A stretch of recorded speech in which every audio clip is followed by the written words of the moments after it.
बिस्मिल्लाहिर्रहमानिर्रहीम। अस्सलाम वालेकुम। फोकस विद फायजा में आपको खुश आमदीद। इस वक्त जैसा कि आप जानते हैं कि इमरान खान साहब जो हैं उनकी जो केसेस उनके खिलाफ जो हैं वो सेंचुरी मुकम्मल कर चुके हैं। लेकिन इन केसेस के हवाले से जो इमरान खान साहब की लीगल टीम है वो इन केसेस की पैरवी कर रही है। इन केसेस को समझने में समझाने में आम आवाम की बड़ी अहम मदद भी कर रही है। अब हमारे साथ मौजूद हैं सीनियर एडवोकेट अजहर सिद्दीक साहब, और ये किसी भी तारुफ के मोहताज नहीं है। ये न सिर्फ जो कानून के हवाले से, कॉन्स्टिट्यूशन के हवाले से हमारी आगाही में बहुत ज्यादा इजाफा करते हैं, बल्कि बीइंग द लीगल काउंसिल और being on the team of Imran Khan legal counsel, he can explain to us what these cases are and where is all of this matter heading. अस्सलाम वालेकुम अजीज साहब, कैसे हैं आप? जी वालेकुम अस्सलाम। यहाँ भी मौसम तब्दील हो गया, आपके यहाँ भी लगता है मौसम तब्दील हो गया है। जी जी बिल्कुल। और देखिए, रमजान की एक तरफ हम देख रहे हैं कि इतनी मतलब खुशखबरी आई है, और साथ में हम देख रहे हैं कि इलेक्शन कमीशन ने जो है वो अवाम को एक और खुशखबरी सुना दी है कि इलेक्शंस जो हैं वो ये होंगे ही नहीं, जो 90 दिन का जो हमें सुप्रीम कोर्ट ने बताया था। मैंने आपसे पूछना था इमरान खान साहब के केसेस के हवाले से। अब यहाँ पर जिसको कहते हैं कि ये तो एक नया यहाँ पे पेंडोरास बॉक्स खुल गया है। तो अब ये जो ईसीपी ने पोस्टपोन किया है, साहब हमें बड़ा लंबा चौड़ा ईसीपी की तरफ से जो है वो एक नोटिफिकेशन आया, और इस नोटिफिकेशन में हम जैसे लोगों को तो खैर याद करने की जरूरत है, आपको तो ये चीजें वैसे ही याद होंगी कि जो हमें अब ये बताया जा रहा है इसमें कि article 2183 read with section 58, section 8C of the Elections Act 2017, the Election Commission hereby withdraws the election program. अब ये थोड़ा सा जरा अवाम को समझाइएगा कि एक तरफ सुप्रीम कोर्ट ने जो है वो वर्डिक्ट दे दिया, उन्होंने कह दिया इलेक्शंस करवाएं। अब ईसीपी किस तरीके से कॉन्स्टिट्यूशन का कवर लेकर इसको पोस्टपोन करें अक्टूबर तक? अच्छा, बड़ी मजेदार बात बताऊं आपको। आपको पता है हमारे यहाँ चांद जो है ना ईद का, लोगों को मकसद में रखा उन्होंने।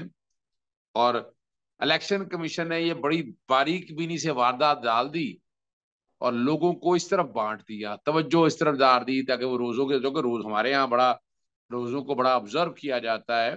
और ये ये छोटी तमाम वारदात होता नहीं, है। ये बहुत बहुत बड़ी, ये आइन तोड़ा है, आइन शिकनी की है इलेक्शन कमीशन ने। सुप्रीम कोर्ट के अहकामात की खिलाफ वर्जी की है, लाहौर कोर्ट के हाई कोर्ट के अहकामात की खिलाफ वर्जी की है। 218(3) तोड़ा है, 220 तोड़ा है। Supreme court, Lahore high court में कई समातें हुई। इलेक्शन कमीशन ने कहा कि वो पोल डे दे नहीं सकता। ये लफ्ज मैं बता रहा हूँ, कोर्ट अनकोर्ट। सुप्रीम कोर्ट में भी यही हुआ। ये 8 अक्टूबर को इन्हें इल्हाम आ गया है कि 8 अक्टूबर को जैसे हालात आ जाए उसे बेहतर हो जाएंगे। किस बुनियाद पे ये कहते हैं?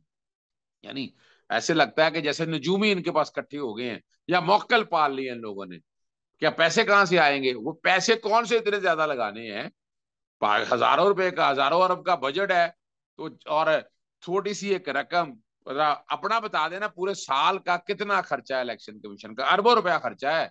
और काम क्या किया अभी तक इस इलेक्शन कमीशन ने? जो ये इलेक्शन कमीशन इस वक्त बैठा है, नालायकी की हद है कि इन्होंने मां सिवाय पाकिस्तान तहरीक इंसाफ को खत्म करने के हवाले से तौहीन अदालत, पता नहीं क्या क्या जो कुछ करके, सिर्फ एक सियासी जमात को हरफ तनकीद बनाकर और उसी को बेस बना के, ये तो नजर आ रहा है ये बाइस। अब तो इस फैसले के बाद तो बाइस साबित हो गया ना, अब तो कोई डाउट नहीं है को प्रूफ करने का।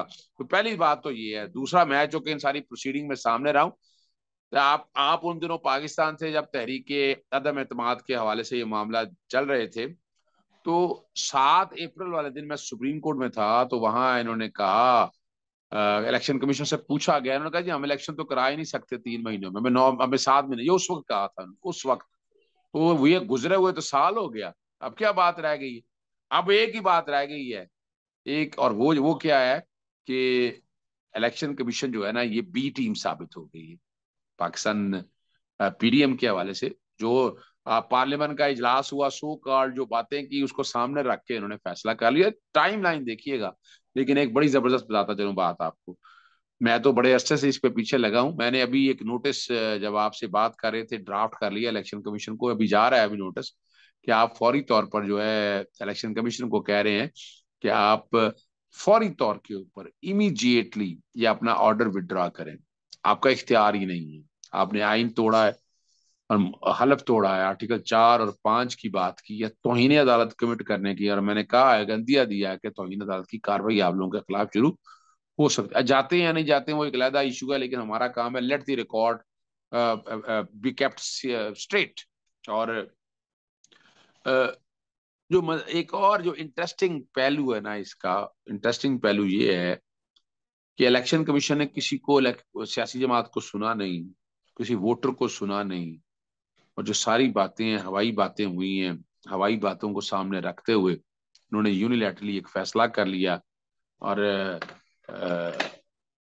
पोल डे भी खुद ही दे दी। इलेक्शन शेड्यूल, जैसे सेक्शन 58 की बात कर रहे हैं, 8C की बात कर रहे हैं, वो तो इख्तियार देता ही नहीं इलेक्शन कमीशन को। तो और फिर उन्होंने अगर कैसे इन्हें कुछ, इस्तेमाल किया, इन्होंने कैसे कहा कि we are exercising powers under this 2183? अच्छा वो 218 number of judgments are there, जिस जजमेंट का जिक्र कर रहे हैं PLD के 2012 सुप्रीम कोर्ट, उसमें तो ऐसी बात ही कोई नहीं है। इन्होंने जो इख्तियारात जिस तरह के इस्तेमाल किए हैं ना, ये सजेस्ट कर रहे हैं, साबित कर रहे हैं कि पाकिस्तान के अंदर ड्रैको इस वक्त अनडिक्लेयर्ड मार्शल लॉ है।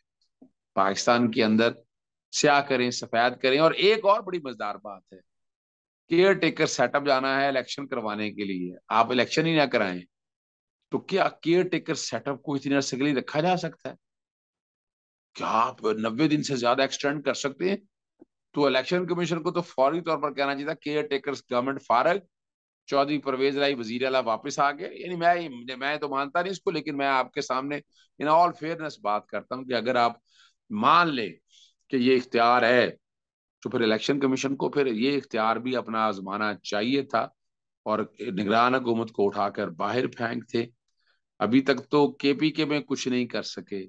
और एक और बात जबरदस्त है, 10 फरवरी को लाहौर हाई कोर्ट में चीफ सेक्रेटरी और IG पंजाब पेश हुए थे, और उन्होंने कहा था कि हम इलेक्शन कराने के लिए तैयार है। इलेक्शन कमीशन जो के तो इलेक्शन कमीशन जब खुद बदनीति पे उतर आया है, जब इलेक्शन कमीशन का अपना ही ज़ेन नहीं है, इख्तरा ही अजीबो गरीब सी बना ली है, तो बात क्या रहेगी जी। ये बताएगा आज़िज़ साहब, अब आपने तो कहा कि ये कंटेम्प्ट ऑफ कोर्ट की तरफ भी जाएगा, और ये इलेक्शन कमीशन की ये सवाबदीदी नहीं है, और ये जिन आर्टिकल्स का हवाला दिया जा रहा है वो इस वक्त लागू नहीं होते हैं। तो इलेक्शन कमीशन किस तरीके से, फिर सवाल तो ये बनता है कि जब सुप्रीम कोर्ट कह चुकी है, आइन बताता है कि 90 दिन के अंदर इलेक्शन होना है जब असेंबली तहलील हो जाए, फिर किस वजह से या किस बात का जो है वो इलेक्शन कमीशन ऑफ पाकिस्तान को इतना, इसको घमंड ही कहेंगे ना, कि आप आइन की तो और खिलाफ क्या वर्जी है करने पे तुले हुए हैं। फायदा, और इसको क्या कहेंगे, घमंड ही कहेंगे, और क्या कहेंगे इसको आप? यानी उन्हें इससे क्या लेना देना कि इस मुल्क की इकोनॉमी तबाह हो गई, इस मुल्क की जो मौजूदा हुकूमत है उसने सत्यानाश कर दिया, करप्शन वहां तक चली गई, और और अजीब सी बात चलाई गई कि यार अस्करी क्यादत और सिविल जो क्यादत है एक ही पेज पे है। ये अजीब सी, और सब ने फैसला किया है कि इलेक्शन इकट्ठे होने चाहिए। सहारा लेते हैं वो एक सेक्शन 69 का सिंगल पोल डे की बात करता है, वो एक असेंबली की बात करता है, या नेशनल असेंबली या सूबाई असेंबली। सारे इलेक्शन की पोल डे की सेम नहीं बात करता, ना इन्हें पाकिस्तान में ऐसी कोई बात है। मैंने तो 92 में आमिर मतीन साहब के साथ, बल्कि असदुल्ला के साथ प्रोग्राम में ये चैलेंज कर दिया, और आपके प्रोग्राम में भी चैलेंज करता हूँ, जो ये कहते हैं सारे इलेक्शन एक डेट को होने हैं, वो जरा मुझे भी समझा दें कौन सी प्रोविजन ऐसी है। वकालत छोड़ देंगे हम, लेकिन याद रखिएगा कौम को गुमराह मत करें। तो आप तो जाहिर है आप आईनी और जो सियासी पेचीदगियां हैं उनकी आप रोशनी में बात कर रहे हैं। तो अजहर साहब, ये जब इलेक्शंस के मुलतवी होने की जब बात होती है, तो हम देखते हैं PTM की जो जमातें हैं, उनके वकला इस बात का सहारा लेते हैं कि जी बहुत खर्चा हो जाएगा, मुल्क डिफॉल्ट की तरफ जा रहा है, इकोनॉमिकली हमें मईशत को हमारी सूट नहीं करता। तो उस जवाब में आप इसको आईनी तनाजुर में कैसे देखते हैं, आइन इसको कैसे देखता है, कि क्या वाकई इस बात में कोई वजन है PDM की कि भाई जी खर्चा बहुत हो जाएगा इसलिए सब एक साथ करें, हम अलहदा अलहदा नहीं कर सकते इंतखाबात? अच्छा ये एक बड़ी, क्या आईने पाकिस्तान बनाने वाले फ्रेमर ऑफ द कॉन्स्टिट्यूशन को नहीं पता था? वो अगर था तो वो लिखते ना कि इलेक्शन एक ही वक्त में। उन्हें नहीं पता था पैसे खर्च होंगे? उन्हें सब पता था, हर चीज की जो है ना हालत और रेमेडी हर चीज दी हुई है। तो ये तो फ्रेमर ऑफ द कॉन्स्टिट्यूशन को पता था, और उसकी एक मेन वजह भी है कि नेशनल असेंबली का रोल नेशनल असेंबली की हद तक है, वफाक की हद तक। सूबाई असेंबलियों का रोल सूबाई असेंबलियों का है। सूबे के लोग अगर किसी वक्त असेंबली तहलील पहले कर दें, तो क्या इंतजार किया जाएगा कि 5 साल जब वो इकट्ठे इलेक्शन होंगे? तो ये तो कभी भी मंशा नहीं है। ये तो लॉजिकल इलॉजिकल ये बात है कि ये तो सूबों की खुद मुख्तारी कंप्रोमाइज करने वाली बात है। कोई एक सूबा 5 साल के लिए मुंतखब होता है, वो समझते हैं कि नहीं, कि ये हम इलेक्शन पहले कराने हैं, तो वो इलेक्शन पहले करवाने की तो ये इसका मतलब है इंतजार किया जाएगा कि सारी असेंबलियों का। ये आइन की कभी भी मंशा नहीं रही। ठीक है, तो मतलब कि हम एक फैसला कर लें कि इस मुल्क में हमने आइन को चलने देना है या अपनी मर्जी के मुताबिक जो है वो मुल्क को चलाना है। अच्छा अजहर साहब, अब इस वक्त आपने कहा है कि आपने नोटिस जो है वो तैयारी कर ली है ईसीपी को भेजने के लिए। थोड़ा सा सिर्फ हमारे अवाम के लिए, मेरे लिए, हमें समझने के लिए थोड़ा सा आसानी कर दीजिए कि ये सुप्रीम कोर्ट का जो फैसला आया था, ये बताया गया था कि 90 दिन में इंतखाबात होने हैं। अब ईसीपी के जो नोटिस है, पहले तो हम ये डिसाइड कर लें कि ये कंटेम्प्ट ऑफ कोर्ट के जुमरे में ठहरेगा या नहीं। मुझे पता है आप बता चुके, लेकिन मैं थोड़ा सा जरा सम अप करना चाह रही हूँ। और दूसरा, इस कंटेम्प्ट ऑफ कोर्ट को फिर सुप्रीम कोर्ट क्या कोई सो मोटो ले सकती है, या फिर कोई पिटिशन दायर होगी, फिर ही कोई एक्शन होगा सुप्रीम कोर्ट की तरफ से? अच्छा, ये देखिए, सुप्रीम कोर्ट में आज खुद नोटिस का इख्तियार मौजूद है आर्टिकल 184(3) के तहत। किसी वक्त भी उसके लिए कोई जरूरत नहीं है किसी खत की। वैसे हम इस पे खत तैयार कर रहे हैं आज खुद नोटिस का, और हम सुप्रीम कोर्ट से कहेंगे कि इसका आज खुद नोटिस लिया जाए, और बड़ी वजाहत के साथ हम वहां जाएंगे।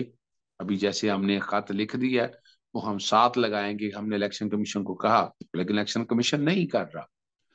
वरना आर्टिकल 184(3) के साथ पिटीशन जा सकती है। एक कंटेम्प्ट की पिटीशन ऑलरेडी असद कैसर वगैरह ने दायर की हुई है, वो खैबर पख्तूनख्वा के हवाले से है।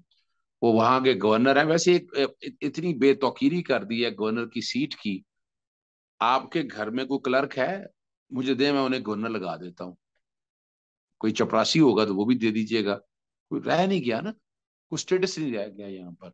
यहाँ पर छोटे लोग यहाँ लगा दें इतनी अहम पोस्टों के ऊपर, और वो अड़ले तरले और अय्याशियों के लिए काम करते रहे। लेकिन एक बात मैं बड़े क्लियर हूँ, ये तौहीन अदालत है, और इलेक्शन कमीशन के खिलाफ रेफरेंस भी दायर हो सकता है इनको रिमूवल के लिए आइन के आर्टिकल 209 के तहत सुप्रीम जुडिशल काउंसिल में।